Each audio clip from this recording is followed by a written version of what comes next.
the support position, and Best are going to be locked in.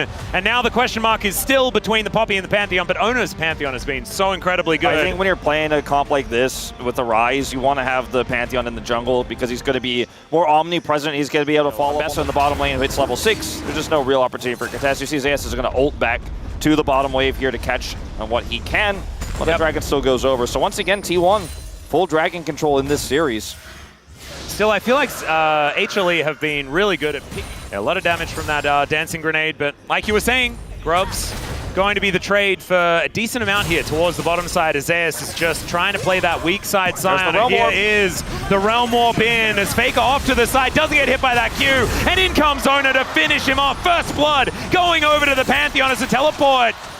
Does come through. Actually, Zeka just walking down towards this bottom side as Faker just executes himself, denies the money. Contesting anyways. It's a bit early. Hanging around. Yeah, this Dragon is going to be secured. Deadly Flourish not going to be enough to stop that one. And he's going for a very safe build here with the Rod of Ages. Not going full damage. Trying to connect here is, okay, they're going to go for the chain CC. Carrion tries to move himself out of the way, but Peanut locks down that HLE to try and get this snowball rolling. Yeah, they might just look to try to somehow get this full turret as they look for Owner. Yeah, another hook does come through. There's the audacious charge as Faker is off to the side to make this an actual 2 versus 2. But Zeka comes over to make it 3. Gumi usually a little bit later. The Arcane Storm, not quite enough as the Chains of Corruption comes in, and Peanut taxis his way out with the Grump.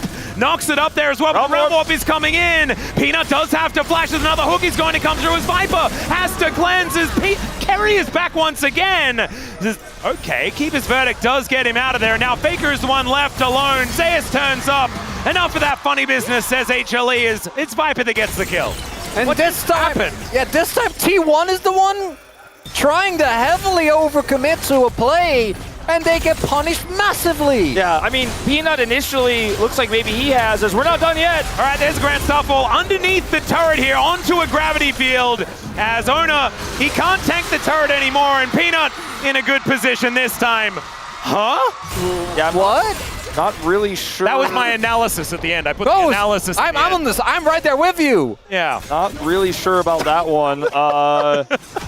I mean, it's only 4. Yeah. Because this isn't really the kind of Jhin snowball we were talking about. This isn't really quite. Finding Carrier looking for that flank angle, wants to hit the Keeper's Verdict to make this a man advantage for T1. As he finds it, it is just about perfect as now they just single out Zeka. That is going to be killed on the other side though, as both mid laners are now lying in the dust. The curtains have been called, and T1 has split the flash forward from Delight as now Zeus turns up to be that monster in the front line. The Carrier is still being a menace. Zeus is looking to lock him down as Gumayushi over the wall is getting the pot shots in. Viper now singled out by Doran, who still has a lot of damage, and Zeus will be cut down where he stands.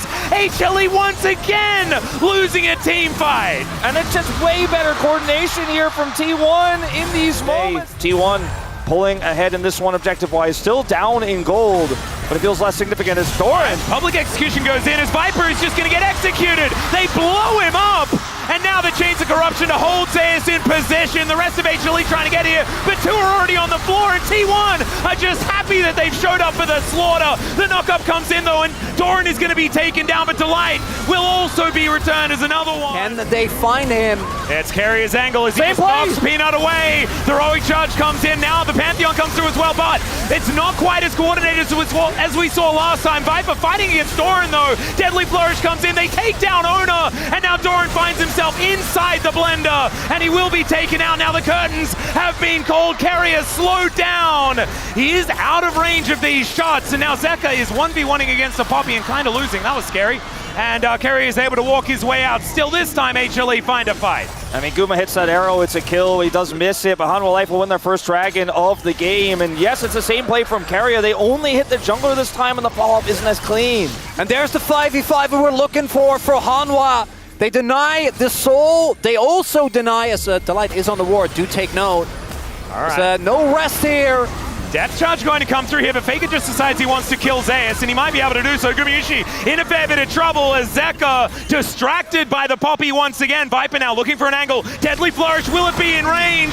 And he doesn't quite find it, but he doesn't need to. It's a double for Zeka, and HLE running away with it now. At T1, they try to run the play. Going to extend that gold lead just a little bit further forward.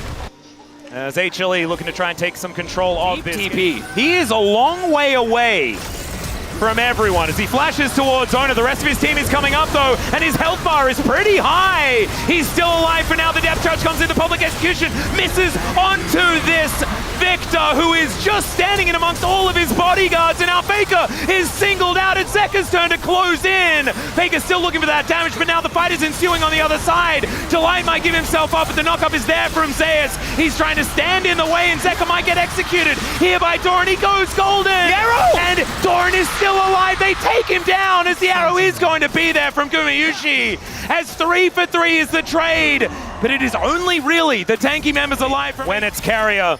He's got the heal set for a bit of a gap close as well.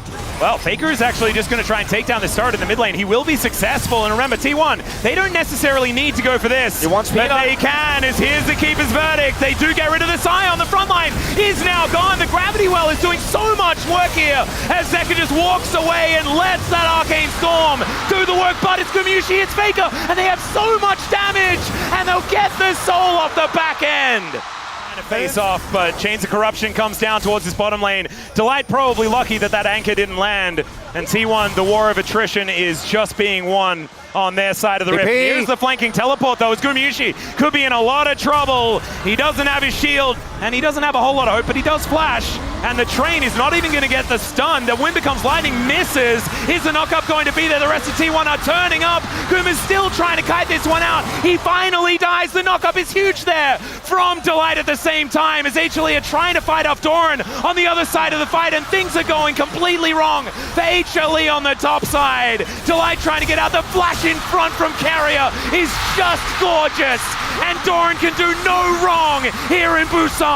And why Hanwha Life is firing skill shots into the nothingness of the rift. Doran is 1v2ing. Yeah, I want to have a chat with Aslan, man. That guy is getting hit by everything there in Narnia. Oh man, Doran is just having the series, again, just like he did yesterday, that you couldn't have predicted coming into Road to MSI. Not to say that the guy was weak, he was still one of our best top laners, but to see him do it this well and to really be on peak form. Yesterday we thought, okay, maybe it's because he's perfect, or it's because it's against perfect, because strategy element of these drafts that we're seeing, the Poppy coming through. All right, Zeus, his health bar is looking a little bit large, but let's see how long it lasts. As there's another public execution, Doran getting in amongst 5 people underneath the turret. They haven't gone down just yet, but there's the Grand Starfall. Here is T1, and it's a double already for that man in the top lane. Zeka gonna go golden, and just watch as T1 rolls over the top like this wave that is just attacking them in their base. Viper, yeah, I think probably sticking around on this fountain is going to be the right idea, as T1 will move to match point here and make it possibly a pretty short one here in Busan. And that bot side play, the power of friendship, T1 have done that exact thing so many times. Oh no, someone's out of position.